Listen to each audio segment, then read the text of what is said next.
Hi guys, welcome back for episode 3 of the Royal Horse Artillery build. We're going to go through the bits and bobs that we need to carry on. So we've got all our horses organised. We've got the lead swing and wheel here.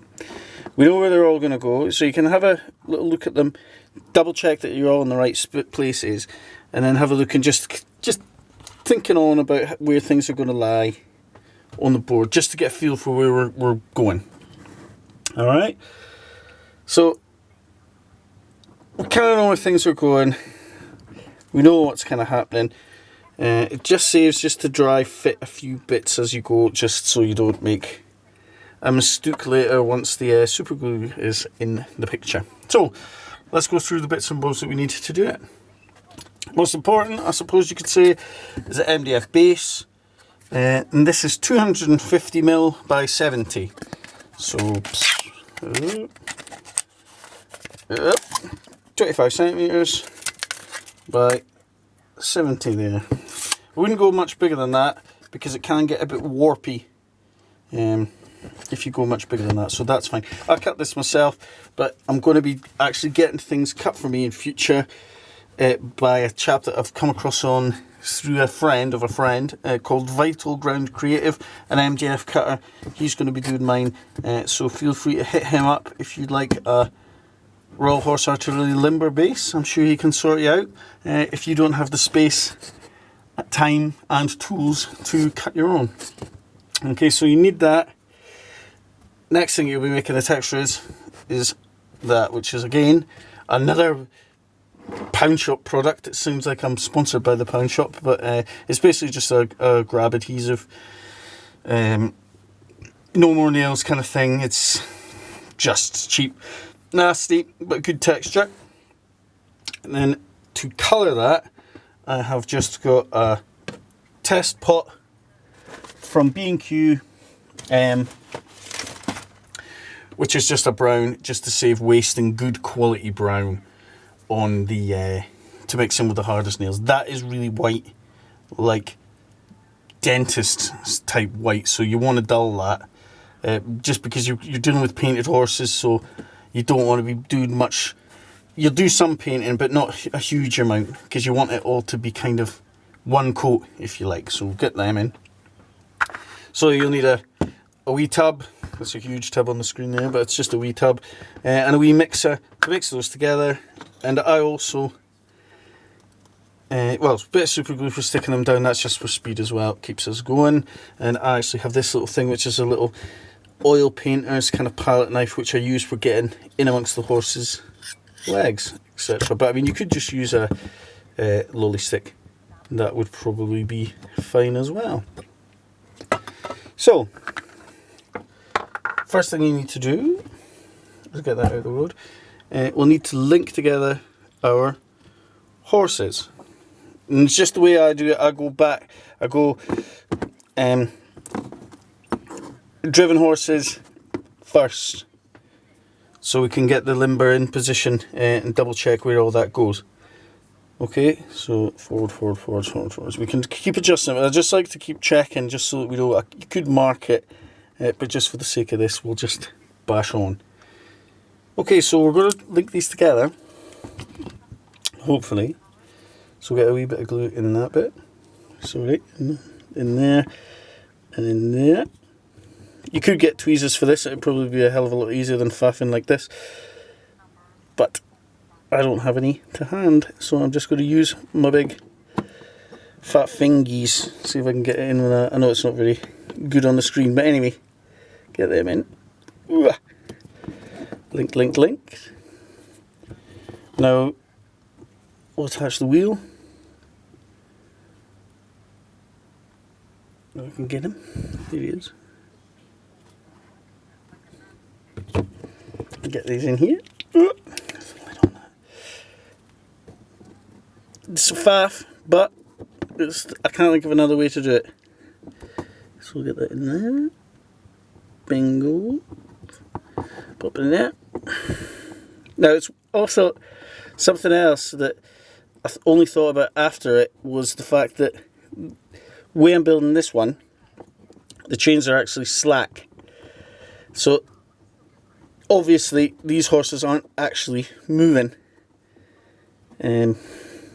They're actually standing at ease, because if they were tightened, and you can see the chains are a bit different, and I'm having them a bit fudgy to get them in, because perhaps the links aren't as long as that one. You could spend a bit more time counting them all out and things like that, but it'll do for me. Like, it's quite big, that one, but it'll be alright.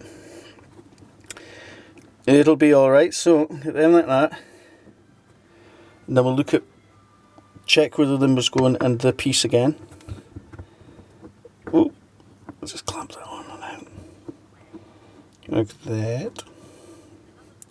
Just a little bit more forward, I think. Okay, we'll match it with the other one that I've done already, just to check. Similar spacings, this will be fine. Okay, so that's grand. So now we're happy where they are, we'll just fix the horses in place. I'm just super gluing them in just so I can get going. Okay, so we'll just plenty on. The hardest nails will actually hold them as well once we get that going as well.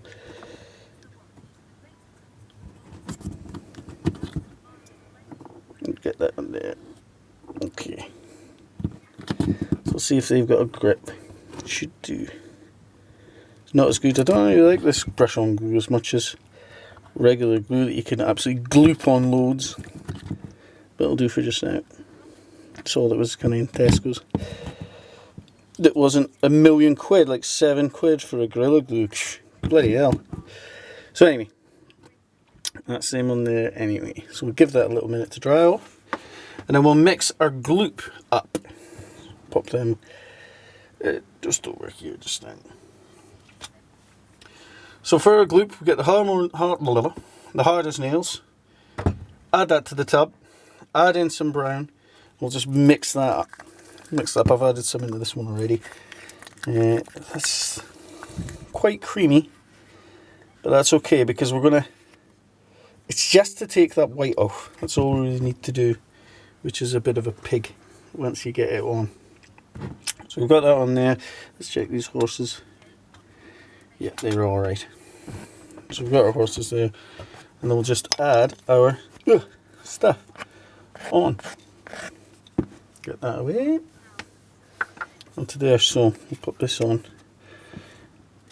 And just get it up around the horses, but try and keep it over a bit, if you see what I mean, like that, because you've got the ridden sides, the driver's sides that are going to be coming up there. So you just kind of want to do one half just now. Alright, let's get that on. This is how the wee spatula is quite good for that. If you can see, you can work that in there like that. And I'm not too bothered about it going up the horse's legs a bit either. I add some MIG mud on the end of mine. You don't need to do that, but I put a bit of mud up the horses. Like I said before, it's I quite like the kind of campaigny, kind of scabby look. And as I talked about in the Flocky video,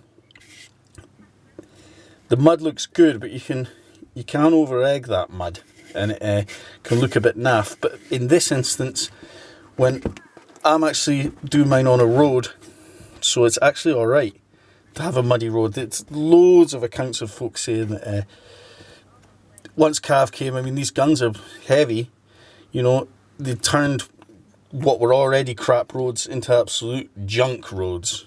So just mud, glary holes, rubbish. So my roads are actually just mud. Is a kind of stinks kind of fitting. So keep going with that. Plenty on at the back as well. We're going to draw some tracks through that in a minute. So it's quite interesting. I've been doing a bit more kind of research into these as I've been going. Quite amazing, the Postilion name, which is your man riding the horse, driving the one beside him. So both drivers, if you like. Read somewhere that actually could be where the actual post derives from. Actual post, like as in the posts come today from the postman. Because apparently when they wanted mail delivered or something delivered, it was easier and cheaper to get a postilion to do it, a postilion team, than it was to hire an expensive coach, which I found quite interesting. I don't know if it's actually true or not. It sounds like one of those weird things that actually could be. I think that's quite interesting. But I mean, I've also, when I've been watching, because I've watched a few videos of folk dragging artillery pieces around postilion in World War One, because obviously there's no films, there's not even photographs of Waterloo stuff, and it amazes me the horsemanship involved. It's phenomenal. I don't know how they managed to train it, but I mean, if you come off, you're gonna say if you're on the lead horse, then you come off, you're gonna come off your horse, then you're gonna get trampled by the swing horse, trampled by then the wheelers, and then you're going to get crushed by the limber, then you're finally going to get absolutely obliterated by the piece that you're hauling that could be 2 tons. So I'm thinking you're not really wanting to fall off that much. The kind of skills involved must have been quite phenomenal. And I mean, what they done when they lost a horse in the team, I've no idea. They must have been able to unclip a horse that gets shot in the team. They must be able to unclip and adjust, so they could literally keep rolling. Quite amazing how they did it. Quite amazing. And I mean, they still do that as well. There is still postilion driving stuff. I think the Queen still gets hauled around in one. She's got the kind of postilion drivers on theirs. It's not a coachman, as it were, although I think there is a footman that's on the coach or whatever, I don't know. But some funerals and whatnot still have postilion, but I think it's just rather interesting that it still actually exists to this day. Okay, so what we'll do is I'll just move that. I should have done this before, but I'll link up now the other horses, get them in the right order, check them right. Yes, they're right. Link these up into here. But yeah, quite interested in these. I'm still not 100% sure what would happen if a guy got shot off or fell off his horse in the team. The team would just have to kind of adapt and carry on, I guess. But if you lost your wheeler, then is that your brakes would be gone. So God knows how you managed to sort that one out. Anyway, we'll get these linked up. We'll get these on. And we should be going fine. Whoops, quite close there. All right. Now this one here could be a bit long. I think, I'm not sure how deep I've gone here. Where are you able to? There, not deep. Snip that one back a wee bit. Oops. See, it is a pig to do, like. It is a pig to do. Get that in there. And that's when you think, oh God, are you sure I actually drilled a hole in that one? But yes, thankfully I did. Okay, we'll flop them that way now. That's probably well too long. I'll trim that too.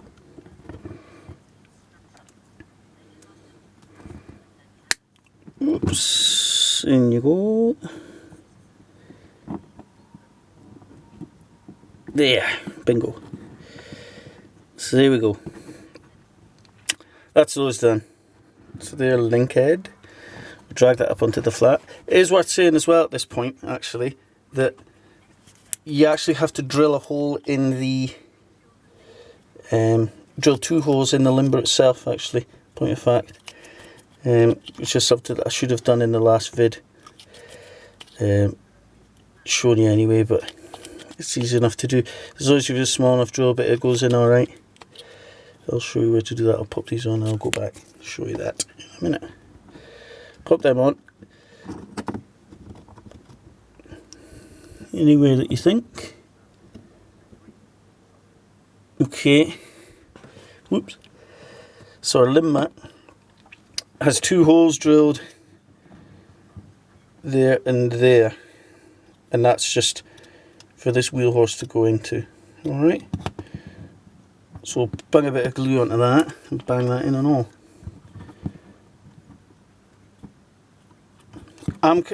Some of these look a bit rough as well. I'm still coming back to paint up some of this, but as long as you get the bulk of it done, you can come back in and touch things up, not too badly. So that's alright. Just got a bit of glue on that. Bang that onto there. There. Okay. So we'll get that on there. So we'll put these in. There. And there. That was easy, strangely. That in there. So that's that linked up. We'll get a bit more glue down on that.